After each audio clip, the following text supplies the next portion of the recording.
into that decision, and what I guess kind of made it the right decision to make that move? Yeah, I mean, it checked a lot of the boxes that I wanted to. I mean, I think, we talked about September 1st and all that stuff, and in a lot of ways, I got to compete and go out and did it pretty quickly, and I'm pretty proud of that. But at the end of the day, I just kind of wasn't recovering the way that I would need to make kind of an impact here, and also, an impact that's worth any risk that would be coming back. And kind of talk to everyone involved, my agents and organization, my family, and just kind of the right thing to do. So obviously disappointing for me, but we still got a really good team here.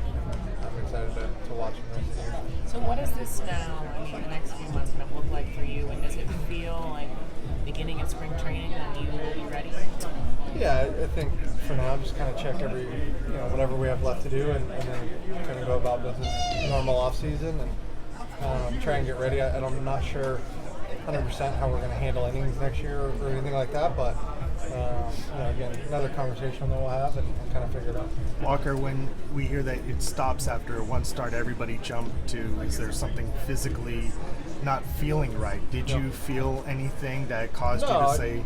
No, I mean, I got through my thing. I was throwing 96 or whatever, so physically I felt really good. It's just the recovery part of it is tough. I think the intensity of a game versus any sort of live or going to AAA or whatever and not feeling great, then to think about trying to pitch in a playoff game and be on a roster and take a spot where I can't come back as fast as I want and things like that. So I think a lot of the puzzle pieces worked and a few of them didn't, and trying to come back from a second Tommy John in 13 months to pitch in playoff games at some point had to go perfect, and the nature of rehab is just that it doesn't always go perfect. So it is what it is. I heard what you said after, where you said that you didn't want to be gifted a spot on the roster.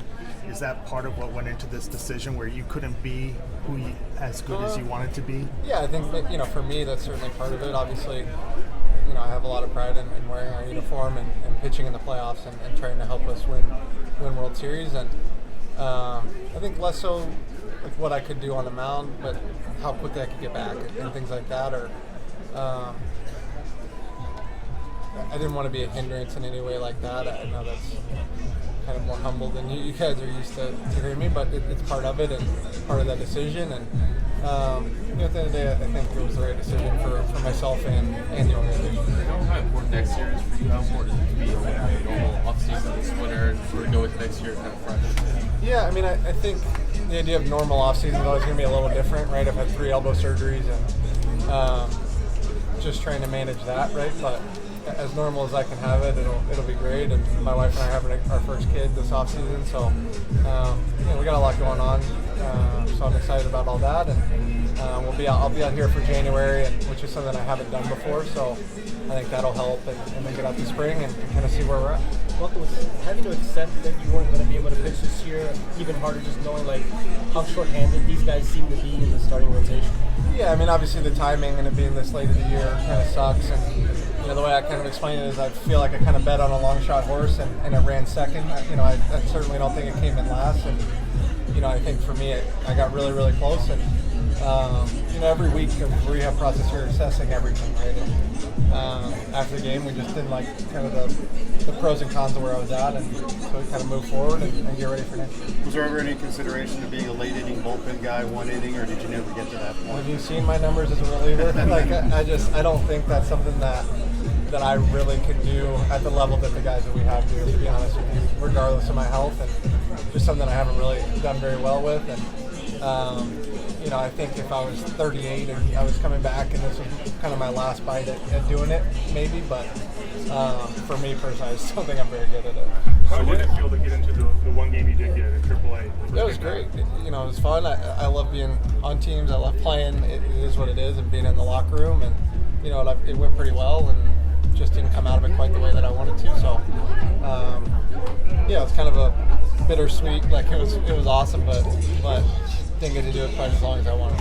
Well, is there anything you know about some of these young guys, whether it's Bobby Minner, Ryan Pebio, or Emmett Sheehan, that just sort of give you confidence that they'll be able to handle October if they're needed? Yeah, I mean, I think this year is interesting in that kind of hasn't been the traditional 5 guys line up and go. We've had a lot of kind of mix and match and had to rely on those guys a lot, and they've, obviously with where we're kind of sitting in this season, they've done a really, really good job. So, outside of us having some fake playoff game they get to go practice in, like they're as ready as they're going to be, and obviously we're going to need them, and I look forward to watching. Walker, Bobby Miller's been compared to you, just his moxie and He's the way like he twice throws- my size, though. Yeah. Yeah, just his confidence on the mound and how he kind of goes after guys. Yeah. Doesn't seem to be afraid of the moment, and his tight white pants. Yeah, I like his pants a lot. Not a big fan of the university he went to, but there's a lot more to like. He's a special kid and handled this success that he's had really well, I think. And I think listening to him talk after the bad ones is kind of the big thing, because I know you guys talked about it kind of my rookie year, like, and other guys, and you're going to be that arrogant and cocky and confident, right? Like, you have to be able to handle the bad ones, and he's done that really well, and that's something that I think for me personally has always been important, and cool to see him kind of handle it the right way as well.